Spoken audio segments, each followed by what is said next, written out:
Okay, welcome mga master, mga DIY.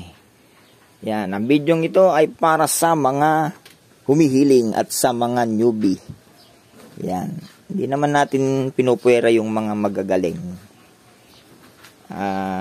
Humahanga nga tayo dyan sa mga trabaho nila na yan At kung minsan dyan tayo nakakapulot ng mga teknik.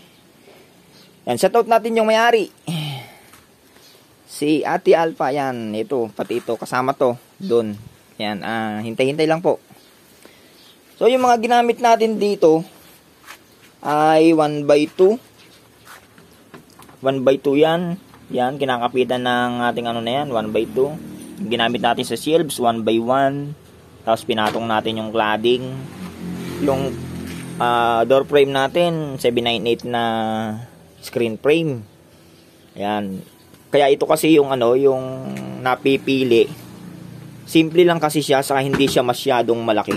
Yan kung mapapansin nyo, maganda siya kaysa dun sa original frame. Pero dun sa mga ibang nagpapagawa, pag humiling sila ng ganun, so mas maganda ipakita natin muna sa kanila para wag silang masuspense o mabigla pag nakita nila yung kanilang pinapagawa kasi napakalaki nun. Ito kasi ay sakto lang talaga. Yan. Shoutout sa'yo, Kuya, sa nag-request. Ito yung ating pangalawang video. Gumawa tayo ng pangalawang video kasi parang hindi na kompleto yung una. So yung ilalim natin, ayan, 1x1 framing. Lahat yan, puro ganyan ang gawa natin. Ayan. Tapos, kung mapapansin nyo, may extra brace. Yan, may extra brace. Pampatibay po yan. Tapos, dun sa pinakaloob ng ating cabinet, may extra brace. Yon. Pag mahaba, dagdagan nyo pa. Iisa lang kasi yung partition yan, kaya isa lang. So, ito naman, wala na to. Wala na tong brace. Yan, sobrang cute nito. Sobrang nakukutan ako dito. Yan, pagbukas mo, charan. So, pagka dalawang pintuan lang na ganito, huwag nyo nang papansin ninyo, natatanaw nyo dun sa dun sa likod. Wala kasi talagang yan, takip sa likod. So, yung ginagamit natin dito na na concealed, pagka ganito lang, ang pinto ay dalawa. Ang gagamitin nating concealed dyan ay concealed number 1. Yan ang ating ginagamit. Yung mga concealed number 2, yun yung ginagamit dito sa loob, pangalawa. Itong mga ito, concealed number 1 yan. Ayan, yung main frame, 1x2, 1x2, o yung ibabaw natin, 1x1 na lang yan, saka yung likod, saka yung ating mga patungan ng shelves, 1x1 yan, nakatornilyo. Yan. Gumamit din tayo ng stainless na handle, 6 inches. Yan. Yung paglalagay nga pala ng cladding, yan, paglalagay natin cladding. Ito, bantayan nyo to. Paglalagay ng cladding, nakakaltas ito dun sa loob ng half moon para pumasok yung ating cladding doon. Tapos, pag nilagay na tong cladding dito sa pinaka-frame niya, nilalagyan niya ng vinyl number 3. Yan, may vinyl number 3 yan. Marami tayong video niyan. Hanapin nyo dun sa sa mga video ko kung paano ko nilagay yung mga vinyl dyan. Importante po yan para yung cladding sa labas ay maging dikit na dikit. Yan.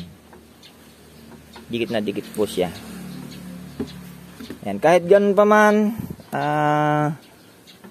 naghahanap pa rin ako ng ng mga iba-ibang diskarte para maituro ko din sa inyo. Since 10 years na ako gumagawa ng mga cabinet na aluminum. So, ngayon pa lang nauso yan, pero sa akin matagal na yan. 10 years na akong gumagawa ng ganyan. Actually dito sa lugar namin, ako yung kauna-unahan talaga na na nag-cabinet dito ng aluminum. Tapos yung gumamit ng cladding dito, so, baka ako rin. Kasi matagal na akong gumagamit ng cladding na yan. Almost 10 years na rin. Yan So ano pa ba yung ating yung ating hindi na ituturo dito? Dito yung yung clearance. So baba lang ako dito ng 1/4, tapos dito 1/2 nga yung ating Huwag nating sakupin lahat. Pangit po. Baghap po tayong ganon, mas maganda. Ayan Mas maganda po yung nakahap na ganyan. Tapos dito yung clearance dito 316 lang po yan. 316. Tapos ganon din dito sa naka naman yan, naka 3/4. Yan. Yan Huwag natin siya sakupin para extra dagdag ganda. Tapos sa ilalim 1 lang. Yan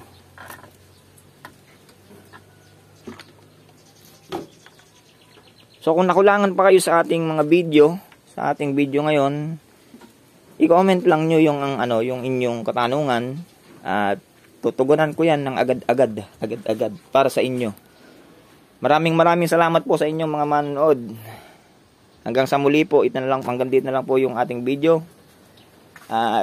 Stay safe, God bless sa ating lahat. Thank you for watching.